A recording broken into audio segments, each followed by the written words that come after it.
Donc, je voudrais souhaiter la bienvenue à toutes ces belles personnes, dont le docteur Jolicoeur, le docteur Bourgeois, il y a les gens de la Société d'histoire de la Lorraine, Jean-Louis Hébert, Claire Lalande, et aussi du comité de la politique culturelle, Serge. Bonjour Serge. Salut. Et Alain Bellemare et Daniel Yvon, Daniel Bellemare du musée Gilles Villeneuve, qu'il faut absolument voir. Là. Il ne faut pas être à la course quand on va voir le musée. Il y a Daniel Yvon aussi de CTRB-TV, qui est juste devant nous. Marie-Louise Tardy, merci d'être venue, députée de la Violette. Michel Hood, qu'on attend, en fait, il va nous faire une présentation sur le pain blanc. C'est un éminent ingénieur forestier et notre statue elle est faite en pain blanc. C'est tout un bio de pain blanc. Il y a aussi Linda Bellil et Mathilde Tousignan du Biophare. Il y a celui qui se cache en arrière, Jean-Pierre Gagnon, moi je l'appelle Capitaine Gagnon, qui dirige les Zodiacs sur le fleuve, et Daniel Rondeau, Marie-André, Daniel Rondeau qui est au musée ferroviaire de Saint-Constant, et aussi 7e Dan d'Aïkido. Donc, on va lui faire attention. C'est ça. Il va faire attention à nous. Puis Marie-André, qui est notre épicurienne, notre phare épicurienne. Alors, on va commencer avec ben oui, excusez, parce que j'avais fait la liste. Et on a la parole à Michel Hua, qui va nous faire un petit topo sur le pain blanc et le lien qu'il peut y avoir aussi avec les autochtones. Donc, Michel, c'est à toi. Je vais mettre ça. Non, je peux avancer comme ça. Tout seul.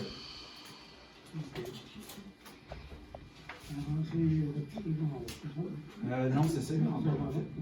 Si ça bouge, si ça fait le contraire, on reviendra en arrière. Donc, ça devrait aller.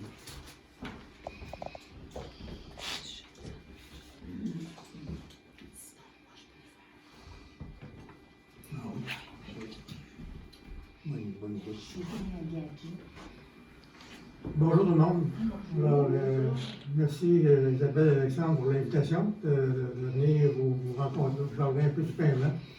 Parce que le pain, depuis qu'on se connaît, nous trois, on parle beaucoup de pain blanc. On s'intéresse non seulement au passé, mais aussi à la question du patrimoine, qu'est le pain blanc. Qu'est-ce qu'il faudra faire pour avancer un petit peu dans les voies de la restauration. Et parce que c'est une belle espèce précieuse qui a toujours fourni beaucoup de services écologiques aux citoyens, aux personnes. Dans le développement de l'industrie forestière, c'est important aussi.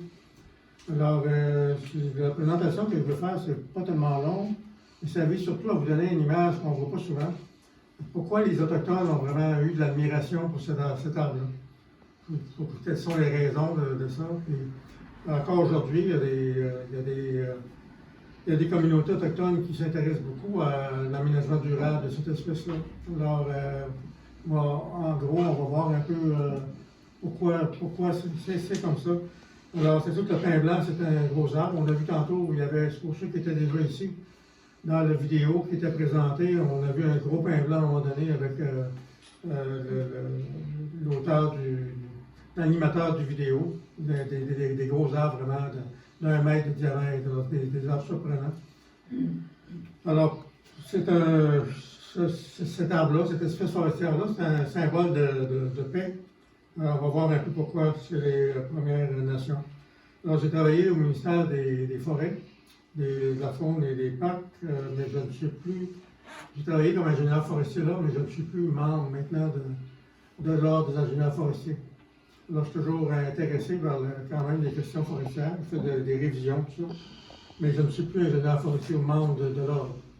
C'est important à préciser. Alors, Prochaine diapo. On voit, il y a des artistes autochtones qui ont représenté le pain blanc à différentes occasions. Souvent, il y a des traits communs qu'on pouvait observer sur ces illustrations-là.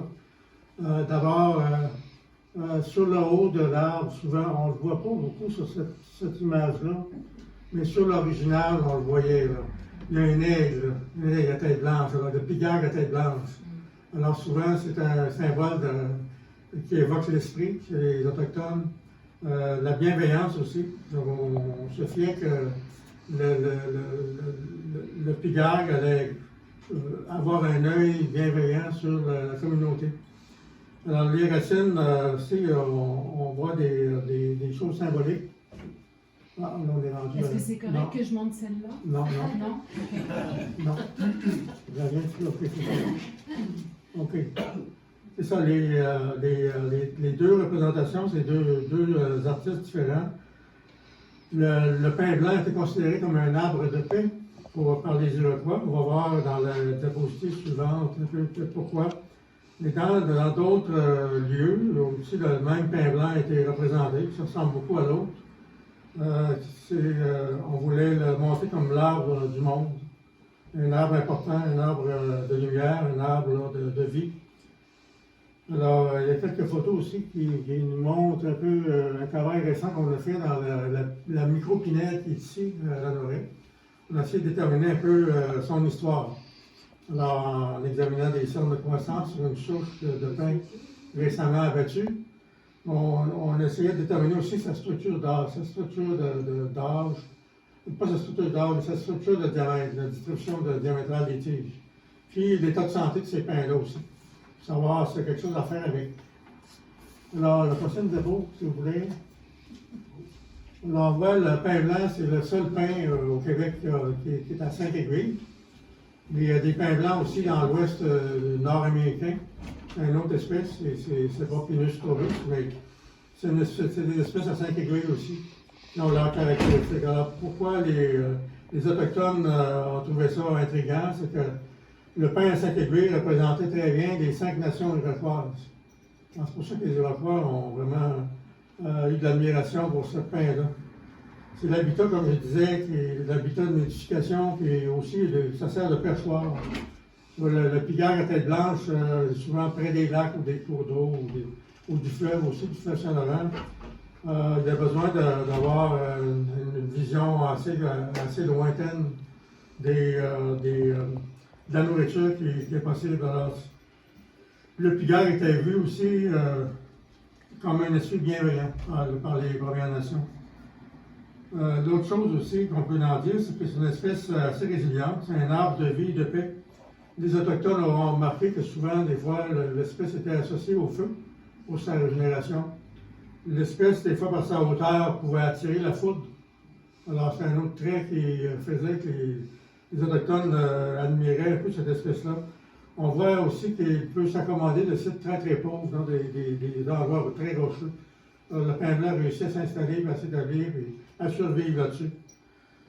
Il y a des communautés autochtones, comme celle de Kétisakik, je ne sais pas si vous avez entendu parler de celle-là. Elle est située un peu au sud de Val-d'Or, dans le parc de la Vérandrie. Elle est située près du réservoir d'Auzois. Alors, récemment, il y a eu un auteur, un chercheur qui a examiné un peu les aspects culturels du pin blanc pour cette communauté-là. Alors, Menominee, c'est au Wisconsin, aux États-Unis. C'est intéressant alors parce que les Autochtones ont gardé une gouvernance sur leur forêt. Alors que partout ailleurs, c'était défriché puis c'était converti en lot agricole. Les autres ont conservé la forêt. C'est encore une forêt de pin et de feuillus qui produit constamment à chaque 10 heures. Ils font une récolte. Alors, c'est une récolte de façon soutenue. Mais ils ont un respect du pain blanc dans leur communauté. Alors, ça, c'est l'histoire de Menominee. Il y a un bon article là-dessus, à ce sujet-là. Prochaine diapositive, s'il vous plaît. Alors, ça, c'est une illustration vraiment qui est très amusante. Et on voit un peu un arbre de lumière, donc le pain blanc, arbre de lumière. On voit en arrière là, une zone une zone jaune, qui est juste la lumière. Comme je le disais, le pain est encore illustré avec une pigarde ou un aigle à sa tête. Il s'en sert comme perchoir ou comme nid, aussi comme endroit pour supporter son nid. Il faut dire que les pigardes, ce sont des oiseaux qui sont assez lourds, mais quand ils établissent leur nid, ça prend une cime qui est assez résistante aussi, qui est bien structurée. Donc il n'y a pas d'autres espèces que le pain blanc pour faire ça, pour accommoder le nid de cette espèce-là. Alors, souvent aussi, on voit dans ces illustrations-là, on voit qu'il y a comme des armes de guerre dans la zone des racines. On dit, d'après ce qu'il raconte, on dit qu'il va aussi en contact avec l'eau souterraine, avec la terre. Alors, le pain blanc est très haut, ça fait une connexion qui se fait entre le ciel et la terre là, via les racines. Alors, ce qu'on voit sur cette photo-là, on voit comme des havres de guerre. Alors, c'est le symbolisme là, qui a fait qu'à un moment donné, les Iroquois ont comme répondu à l'appel d'un sage. Un sage qui venait du nord du lac Ontario, donc au Canada. Alors, il lui a réuni les diverses tribus vers les années 1400. Puis, il a essayé de créer une identité qui était propre à ces nations-là, les 5 nations iroquoises. Alors, avant que ce sage-là se pointe, il y avait beaucoup de combats et beaucoup de mortalité. Donc, il y avait beaucoup de tueries entre ces communautés-là. Alors, le sage a apporté avec lui aussi une admiration pour le pain blanc, une vénération pour le pain blanc. Il a même planté un pain blanc à un moment donné pour donner à ce moment-là un aspect de cérémonie. Alors, c'est intéressant de voir le pain s'élance vers les cieux. Il y a un aigle bienveillant qui a une très bonne vision sur la communauté, qui surveille les dangers aussi. C'est un arbre là, qui a besoin du feu pour établir ses semis, du pain blanc. Alors, en terminant, c'est un arbre de lumière, un arbre de paix, un arbre de vie, puis aussi du côté, lorsque les Européens sont arrivés pour coloniser, à un moment donné, il y a eu des problèmes avec certaines maladies l'hiver, des problèmes de vitamine C. Alors, là, on a commencé à parler de l'anéda à ce moment-là. C'est pas le tuya qui était l'anéda, c'est vraiment le pain blanc, d'après des historiens. Alors, il y a une liste de références qui va avec ça. C'est un peu ce que je voulais vous montrer. Des références comme Yadav Upreti, c'est quelqu'un qui venait du Népal, qui s'intéressait beaucoup aux plantes médicinales dans son pays, puis qui a fait un travail formidable à la communauté de Kitisakik avec Hugo Asselin. Hugo Asselin, c'est quelqu'un de l'Université du Québec à Rouyn-Noranda qui qui est responsable d'une chaire de recherche sur les Autochtones. Alors, Hugo a supervisé cet étudiant-là, mais c'est formidable le travail qu'ils ont fait. Ça, c'est deux des articles intéressants où il est question de valeurs culturelles, de symbolisme. Mais il y a toute une partie du travail aussi qui avait été fait qui touchait la régénération du pain blanc. Parce que c'est assez complexe, assez compliqué à étudier.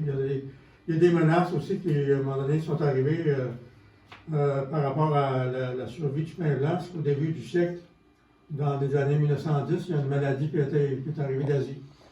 La rouille vésiculaire du pain blanc, ça a décimé beaucoup de jeunes pains blancs, de jeunes semis, d'arbres. Ça a envahi un peu le territoire, un peu comme fait actuellement la grille du frêne, puis comme fait le champ du noyer cendré. Alors, ce sont des espèces exotiques qui causent beaucoup de problèmes sur nos espèces indigènes parce que celles-ci n'ont pas eu le temps de s'adapter ou de cohabiter avec ces espèces exotiques-là. C'est pour ça qu'ils font tant de ravages. Il n'y a pas d'ennemi naturel. C'est un peu ce que je voulais vous montrer. Ça fait plaisir de vous en avoir parlé. La présentation va être disponible pour ceux qui sont intéressés. S'il y a des questions, allez-y. Oui? Je viens de parler que le pain blanc, il y avait une maladie quelconque envahissante, donc d'origine extérieure au Québec. Est-ce qu'aujourd'hui elle est disparue? Ça pourrait me donner de l'espoir pour les autres types de maladies qui attaquent nos enfants? Il est encore là, il est encore présent. Et normalement, au Québec, d'après les relevés, c'est du service qui fait des inspections pour les insectes et maladies. On a un taux d'infection d'à peu près 10 à 15 au Québec. Et quand on a des bons sites de pain, souvent le taux d'infection descend à 5 Mais il y a des endroits plus maritimes, comme par exemple en Gaspésie, ou des endroits vraiment qui sont plus sur le bord de l'eau. Là, les conditions d'humidité font en sorte que la maladie se développe beaucoup. OK. Puis là, on atteint des taux d'infection qui est de 30 Ça fait que là, à ce moment-là, la culture du pain est comme compromise. Là, Est-ce qu'il à y, ce a moment-là. est-ce qu'il y a un diagnostic qui a été fait pour notre pinède ici? Non, on a examiné un peu avec Isabelle et Alexandre récemment, puis Serge. OK. On est allé faire un petit tour, puis on a dénombré les tiges, on a examiné leur état de santé. Puis ce qu'on a trouvé, c'est pas vraiment de la houille, mais on a trouvé une maladie, un pathogène. Ah. En anglais, ils appellent ça red rot, mais c'est la carie blanche alvéolaire en français. C'est une maladie il y a comme des coulées de résine. À toutes les fois qu'on voit un nœud, il y a une coulée de résine blanche qui sort de ce nœud-là. Le champignon lui-même, on le voit presque pas, parce qu'il est très discret, mais c'est un champignon de couleur brunâtre. Puis, heureusement, au ministère, avant que je prenne ma retraite, on a travaillé sur un guide sylvicole. Puis, tous ces problèmes d'insectes et de maladies-là ont été discutés puis synthétisés dans le guide sylvicole. J'ai emmené une copie pour que vous le voyez, et il est sur la table ici. Il y a tome 1, tome 2, c'est vraiment des briques d'information, mais tous les aspects insectes maladies sont couverts là-dedans. C'est que le fameux problème de carie blanche alvéolaire est mentionné aussi. Et ce qui est intéressant, c'est qu'est-ce qu'on fait avec ce problème-là en sylviculture. Est-ce qu'il y a quelque chose à faire pour essayer de minimiser le dommage? Alors, c'est sûr que des interventions d'éclaircie bien faites, où on ne blesse pas trop les arbres, puis on choisit les meilleurs sujets, c'est sûr que ça élimine les arbres qui sont affectés par un problème de maladie. C'est ça qui peut nous aider. Mais là, il y a d'autres menaces aussi actuellement. Je pense un peu à Trois-Rivières, où récemment, on a eu le cas d'un boisé où il y avait des beaux pins blancs en devenir, en potentiel, mais il y a du nez brun qui est en train d'entrer progressivement dans cette pinède-là. Alors, ça, c'est moins intéressant. Le nez brun, c'est encore un problème d'espèces exotiques. Alors, ça, c'est vraiment mauvais. Il faut essayer de se débarrasser de ça, ou de déraciner avant qu'ils prennent trop d'ampleur, parce que ça peut prendre 3-4 mètres de hauteur assez facilement. Puis là, ça étouffe la lumière, ça étouffe la régénération des bonnes espèces qu'on veut avoir. Fait que le napron, c'est un problème. Là. Michel, je Oui. voulais te demander, la pinède ici à la Norec, on est allé voir les arbres. Oui. Il y avait combien d'arbres? Moi, il y avait 220 arbres. 220 pins. Oui. Et la moyenne de ceux qui avaient justement. Oui, c'est des pins qui ont 55 cm de diamètre moyen. Il y a des variations, c'est sûr. Mais c'est une pinède qui a une centaine d'années, 110 ans, précisément. On a passé, je pense, 4 heures avec Serge, Isabelle, Michel et moi. Et on est devenus des experts. Ouais. Grâce à Michel. Grâce à Michel. Donc, c'était vraiment sympathique. Et ben, on a fait des statistiques par rapport aux arbres qui étaient avec des malaises. Oui, oui. Et ceux qui étaient en bonne forme, ceux qui se dédoublaient. En tout cas, c'était vraiment super intéressant. Oui. Et on est chanceux. En fait, c'est ce qui nous a attirés ici, Isabelle et moi, c'est quand on est venu, on a vu des pins en descendant de l'autoroute. Et arrivé ici, il y avait la pinède à côté du cimetière. Donc, il y avait toutes ces âmes forestières qui étaient là. Ouais. Mais oui, c'est ça, étant donné que l'origine vient de genre 1910, ben, il y a beaucoup de gens au cimetière qui ont vu ces pins-là. Donc, des pins centenaires. Honoré Beaugrand, peut-être? Peut-être. Il est décédé en 1906, donc Oui. on était sur la limite. Oui. Peut-être ce qu'on va faire avec ça aussi, c'est oui. Oui, monsieur. Avec la sève de pain blanc, est-ce qu'il y a-t-il des fonctions médicinales ou des choses, des usages avec la sève du pain blanc? La résine, vous voulez dire? Oui. Oui. Sans doute, là, j'ai un petit peu moins d'informations là-dessus, mais on peut chercher, on peut en trouver. Les Autochtones ont trouvé des propriétés médicinales au pain blanc. C'est soit ça par le feuillage, les aiguilles, ou les bourgeons, mais ils ont trouvé quelque chose d'autre de leur côté. Puis il y a quelqu'un à l'Université de Montréal qui fait beaucoup de travaux en lien avec les Autochtones, parce que il y a des sages ou des ancêtres, des autochtones qui se connaissent en plantes médicinales. Alors, nos gens ici, même les Européens qui sont arrivés ici, ont beaucoup appris sur la façon de se soigner avec les Autochtones. Parce qu'il n'y avait pas d'hôpitaux, il n'y avait pas de réseau de santé à ce moment-là au début. Alors, ça s'est appris un peu de cette façon-là. Ce qu'on va faire avec les données qu'on a recueillies ici à Honoré, on va ramener un peu cette information-là sur une base, une superficie connue, par exemple sur la base d'un hectare. Puis là, après ça, on va être en mesure de comparer ça avec d'autres endroits de pain blanc qui existent. C'est un peu comme la plantation d'Oka. C'est un endroit qui a été établi au début du siècle, puis par les Sulpiciens à ce moment-là. Puis il y a eu un article à un moment donné, une note écrite dans la littérature pour parler un peu de la densité et du volume qu'il y avait dans ça, tout ça. Puis ça a été fait, cette plantation-là, pour limiter des problèmes d'érosion par le vent. Donc il y avait des dunes dans ce coin-là, à Oka. Puis cette pinette-là est célèbre parce qu'à un moment donné, il y a une bataille, la bataille d'Oka, puis c'est dans ces pins blancs-là qu'il y a eu des chicanes là, avec les Mohawks là-bas. Alors, une chose que je voudrais mentionner en terminant, je sais pas, madame. J'ai une question. Oui. Je n'ai pas tout compris comment se transmet la maladie au pain blanc. Est-ce que c'est les Oui. insectes? Est-ce que c'est un virus transporté par le vent Oui. comment? C'est un champignon. Ah, c'est un champignon. Oui, c'est un champignon qui a besoin de 2 autres pour faire son cycle de vie. Il fait un bout de vie sur le pain blanc. Puis au printemps, le pain blanc produit des spores de couleur orangée. Oui. Ces spores-là se déménagent, s'en vont sur des ribaises. Les ribaises, c'est des gadeliers et des groseilliers. Alors là, ça passe une partie de l'été sur ces espèces-là. C'est des espèces qu'on trouve aussi des fois dans nos jardins. Alors, il y a des endroits comme aux États-Unis, au Maine, il y a des endroits où on défend la production de gadeliers noirs, de cassis, parce que c'est trop dangereux pour la survie du pain blanc. Ici au Québec, on n'a pas ça, là, mais les ribaises sont vraiment un vecteur, là, c'est la maladie, passe un stage sur les ribaises, ensuite retourne sur le pain blanc. Mais il y a des informations, des connaissances qui ont été établies, avec des études, des inventaires, tout ça. Puis c'est assez bien résumé dans le guide viticole, puis je suis fier de dire que c'est moi qui ai écrit qu'est-ce qui se dit au sujet de la voie vésiculaire du pain blanc. Et puis ça ne se transmet pas par les mycélium qui est sous terre. Non. Ça se transmet vraiment par les spores dans les terres. Oui, c'est des spores, ouais, c'est ça. Puis là, les spores ont besoin d'un tissu vivant pour se propager, donc ça rentre par les aiguilles.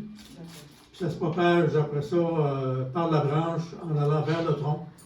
Alors, si vous avez la chance d'intercepter la maladie avant qu'elle atteigne une zone qui est trop proche du tronc, mettons 15-20 cm, mais là, à ce moment-là, vous pouvez sauver votre arbre.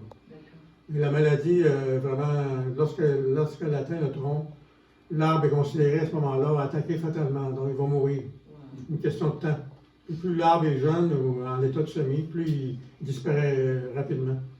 Il est très vulnérable à ce moment-là. Mais Michel aussi, Ouais. il y a le fait que vous l'aviez mentionné, l'idéal, c'est d'avoir un sentier dans la pinette. Parce que il y a aussi le délagage qui est fait qui n'est pas nécessairement approprié pour les arbres. Et aussi les cocottes qui tombent pour qu'il y ait une régénération. C'est parce que si on pile partout, finalement, les pins ne peuvent pas se régénérer. Oui, oui. En fait, c'est ce que j'ai compris. Là. Oui, oui. Je suis un expert, mais je me pose des C'est questions. bon, c'est bon. C'est bon, mais on peut utiliser ces endroits-là comme la pinette ici pour resservir vraiment, pour montrer aux gens, regarde, ici, on a fait un élagage, mais ça a été fait un peu vite fait. Là. Ça a été mal fait, puis c'est dangereux que la maladie ou les champignons On rentrent. va dire ça au maire. là. C'est dangereux que les champignons rentrent dans cet arbre-là, puis ils en viennent à vous finalement. C'est qu'il faut, lorsqu'on est là, il faut le faire au bon moment, puis de la bonne façon. Des fois, on voit des chicots, ça de long traîner, le long des troncs. Donc ça a été trop vite fait. Donc les gens, souvent, ils n'ont pas l'information ou ils ne savent pas. Donc ils font ça un peu à leur façon. Mais ça, il y a moyen d'utiliser à ce moment-là ces exemples-là pour avoir une certaine éducation et développer la culture forestière. Là. Ça, c'est bon de le faire. Là, une chose que je voulais dire avant que madame pose la question. Pourquoi des fois il y a du pain tant que ça? Fait autour de Trois-Rivières, à un moment donné, j'ai remarqué, en regardant une carte de dépôt géologiques, là, à un moment donné, on se rend compte, oh, regarde ici, il y a un gros dépôt fluvio-glaciaire, tu sais, qui est assez étendu, tout autour de Trois-Rivières. C'est pour ça qu'il y a du pain blanc tant que ça. C'est parce qu'il y a eu beaucoup d'incendies. Il y a eu des incendies aussi qui ont pu provoquer la régénération du pain. au début des années 1900, mais les incendies ne sont peut-être pas venus tout seuls. Des fois, il y a pu y avoir, à cette période-là, il y a pu y avoir une épidémie majeure de tondeuses de bourgeons d'épinette qui a affecté le sapin, qui a créé les conditions de combustible qui ont fait que les feux ont eu de l'ampleur dans ces forêts-là. Mais c'est le type de dépôt, c'est important, le dépôt fluvio-glaciaire, parce que c'est un site qui est moins favorable aux feuillus, donc la compétition feuillue est moins dans ces endroits-là. Puis la régénération du pain est plus favorisée. Des fois, ça peut venir même naturellement, puis sans avoir un grand besoin de préparation de sol, de préparation de terrain. Des fois, juste une éclaircie peut vous aider à avoir un bon recrutement des semis, puis un développement des gaules qui fait qu'à un moment donné, il y a du pain blanc qui revient, qui retourne dans ça. Donc ça, c'est intéressant. Mais retenez ça, l'idée que même ici à l'oreille, il y a des zones où on envoie des pains blancs ailleurs que dans cette micro-pinette-là. Donc il y a des endroits où ils sont vraiment très sablonneux, des endroits qui sont favorables au pain. Alors c'est pour ça qu'on trouve du pain. C'est une question de... Même dans l'Outaouais, c'est surprenant, on voit sur la carte de dépôt. Cette carte-là, elle pourrait être disponible si quelqu'un s'intéresse à ça.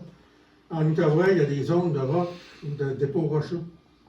Puis ça explique un peu pourquoi il y a tant de pain blanc que ça dans cette section-là. Une question climatique aussi, c'est que dans l'Outaouais, il y a une station météo là, qui est la plus sèche de toutes les stations météo du Québec, à Shinborough. Alors, ça indique un peu qu'il y a des conditions spéciales en Outaouais pour... il y a de la roche en masse pour le pain. Donc le pain s'établit là-dessus, il survit assez bien, ça va bien son affaire. Mais il y a aussi, c'est ça, il y a aussi le fait que il y a le dépôt, mais il y a aussi des incendies aussi. Parce que l'Outaouais, c'est une zone où il y a beaucoup de feux de foudre. On le voit dans les données statistiques du ministère des Forêts. Les données recueillies depuis 1940, on voit que ça, c'est l'histoire forestière. Mais ces informations-là nous montrent que l'Outaouais, c'est une zone vraiment qui est forte en feu de foudre. La vallée de l'Aigle a déjà été décrite par un chercheur comme vraiment un endroit où il y a beaucoup d'orages électriques l'été. Alors, orage électrique, feu, ça va bien avec le pain blanc. Mais le pain blanc, des fois, il peut souffrir des feux. C'est pas toujours bon, les feux. Des fois, ça peut tuer les pains blancs semenciers ou la régénération de pain quand c'est trop jeune. Mais plus l'arbre est gros, et plus il y a une écorce épaisse, et plus il va bien résister au feu. Donc, s'il y a un petit feu de surface, là, ben, il va être capable de passer à travers, survivre et se régénérer. Oui? Oui, j'avais une question. Il y a plusieurs années, j'avais dû faire abattre un paiement parce que moi j'étais malade.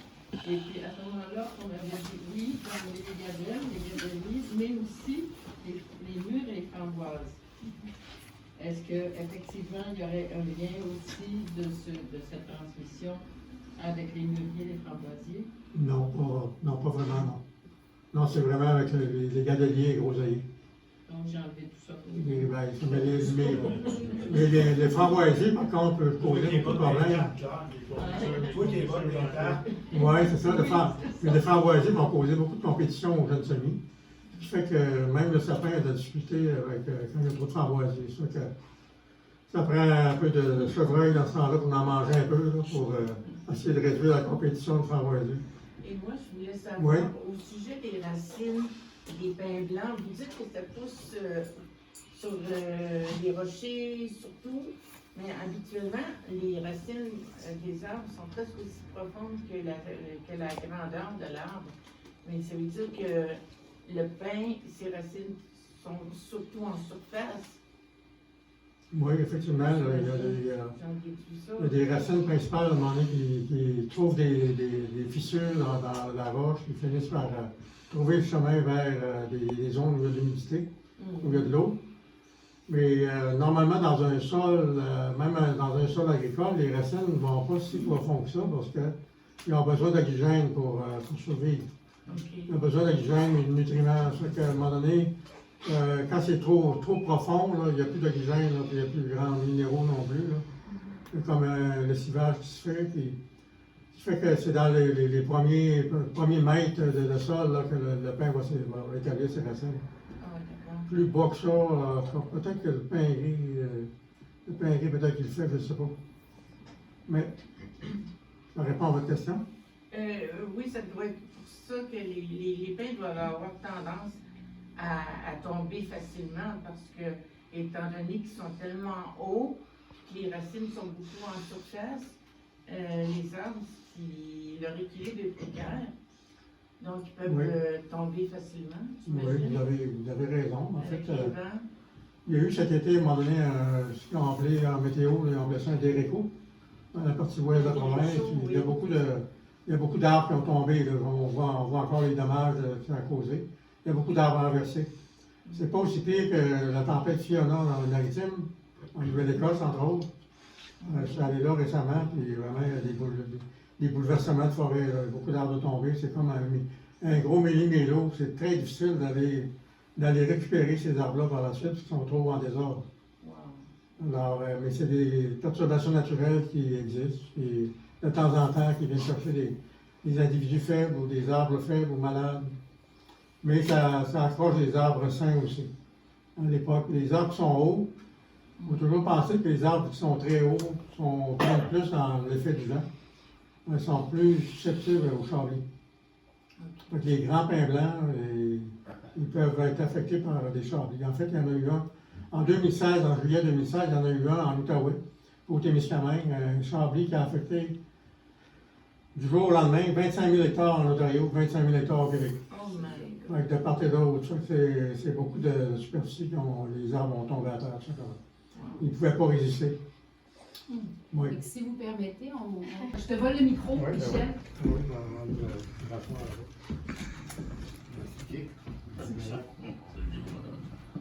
Alors, notre Joe avec le pied en l'air. Alors, Joe Monferrand, un pilote de cage. Alors, vous dire pourquoi apporter une sculpture de Joe Monferrand à Lanoraie. Lanoraie est un village important de navigateurs. Il y a des navigateurs, donc, encore aujourd'hui, qui viennent de Lanoraie.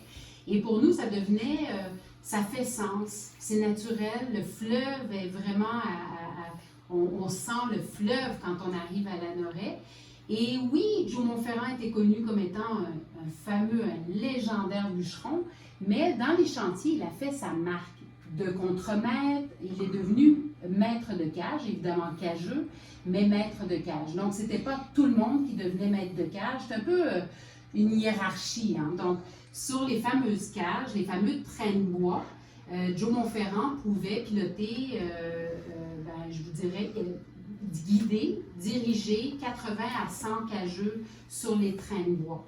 Donc, c'est vous dire que c'est un petit village. Pendant 2 mois, ils cohabitaient sur un espace de 500 mètres de long par 60 mètres de large. Donc, c'est quand même assez gros quand on connaît aujourd'hui les fameux transatlantiques qui passent sur le fleuve. Là, c'est quand même assez gros. Hein?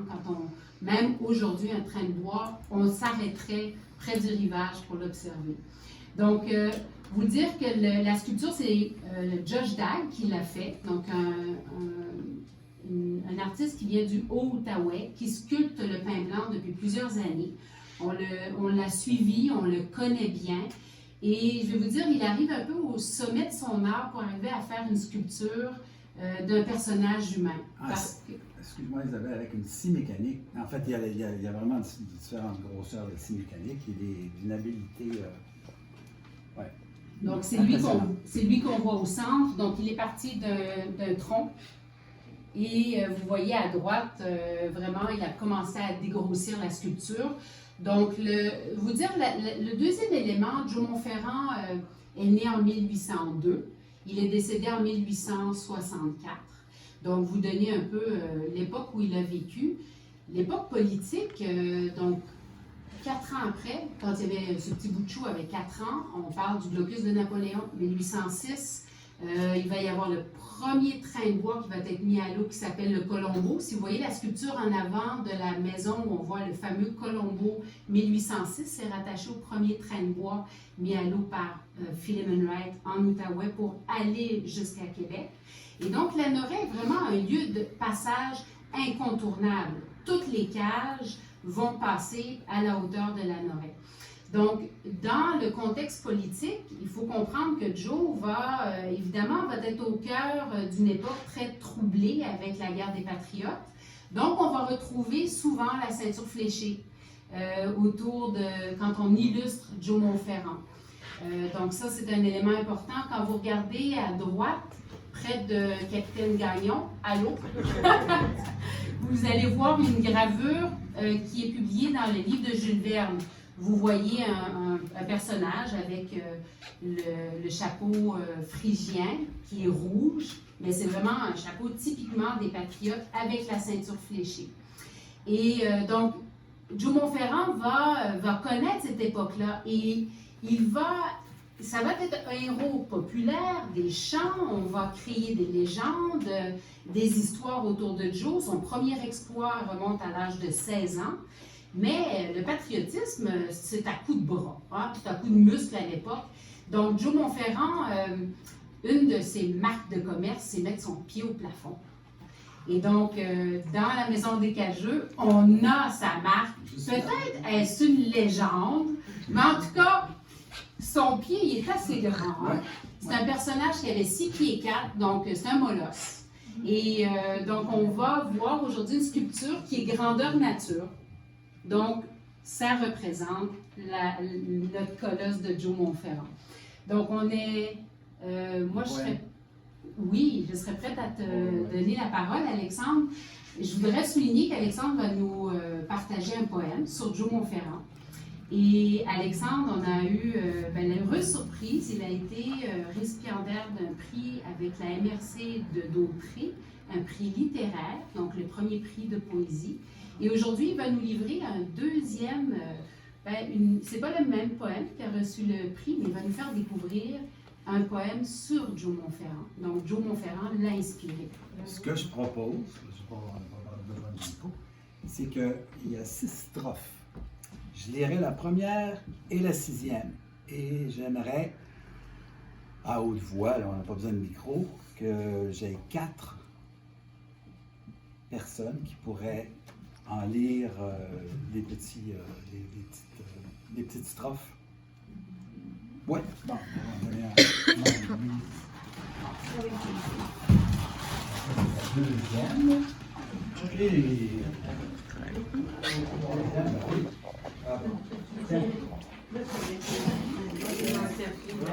Bon. Alors, on va faire ça ici, comme ça va être plus convivial. Donc, je commence. C'est plus grand que nature. Homme fort, plus grand que nature, les légendes alimentent l'héritage de ses pâtures. Juché sur le Cap Diamant, on retrouve la mémoire de ce Joe Monferrand au sommet de sa gloire.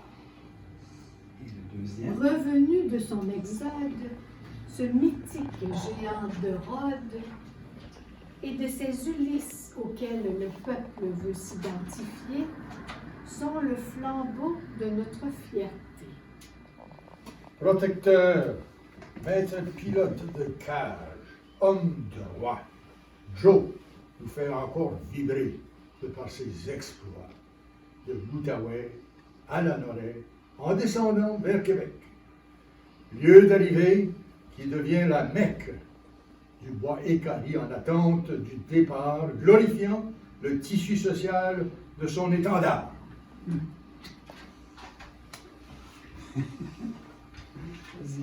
Ces immigrants aux forêts déracinées sont embarqués.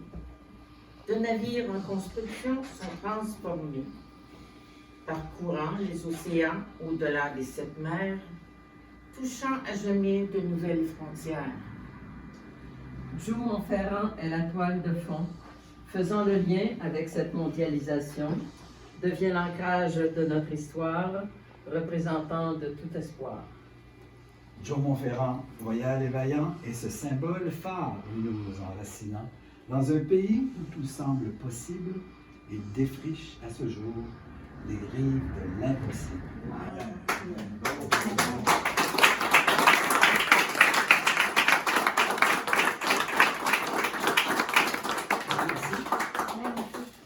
Et on va faire un petit regard sur la sculpture. Alors, on voudrait inviter Monsieur le maire, Monsieur André Villeneuve, pour lever le voile. Et Docteur Jolicoeur, ou Docteur Bourgeois, je vous en prie. Alors, tous les deux, on vous invite à dévoiler le personnage. C'est le pied au plafond qu'il faut que je mette? C'est déjà fait. Il y en a un qui va le faire pour nous. Ah, ok, oui. Alors là, on vous laisse vous... C'est un endroit qui a vécu beaucoup de déshabillage de patients, d'ailleurs. Ah oui, c'est vrai. Oui, Le rhabillage. Et de l'habillage, Mais évidemment. là, c'est un déshabilleur d'impatients.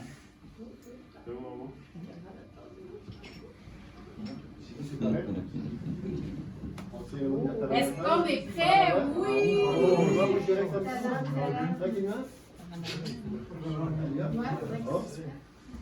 Il a chaud, notre Joe. Ça fait 1 mois qu'il est sous la couvercle.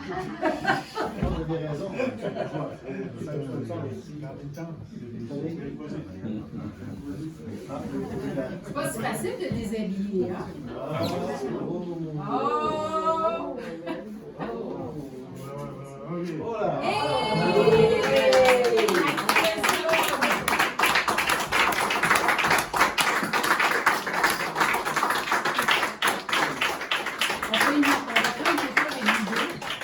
C'est quand même le dévoilement, c'est vous qui l'avez dévoilé. Et je te laisserai la On y va par ordre de grandeur. Alors, c'est une sculpture faite d'une pièce. Donc, vous allez avoir, n'hésitez pas à faire le tour, vous allez avoir deux appuis, donc le pied, mais aussi une ceinture fléchée. Donc, ça fait partie des défis de l'artiste d'avoir une sculpture qui est beaucoup plus grosse en haut qu'en bas. Donc, plus difficile. La partie du pied, le kick, cette partie-là, il y a une partie à partir du genou, je dirais, qui est faite avec un deuxième tronc. Donc l'arbre, c'est exactement tout ça. Donc ici, vous allez avoir, là, vous allez voir la coupe pour faire le pied. Donc, vous êtes vraiment chaleureusement invités. Cette sculpture-là, au printemps, va être mise devant la maison des Cageux, donc à l'extérieur. Aujourd'hui, on peut je vous dirais, la tâter parce qu'elle n'a pas de produit, donc elle n'a pas eu de traitement encore. C'est un bois qui est complètement naturel, mais pendant le printemps, on va mettre du boracol et c'est ça.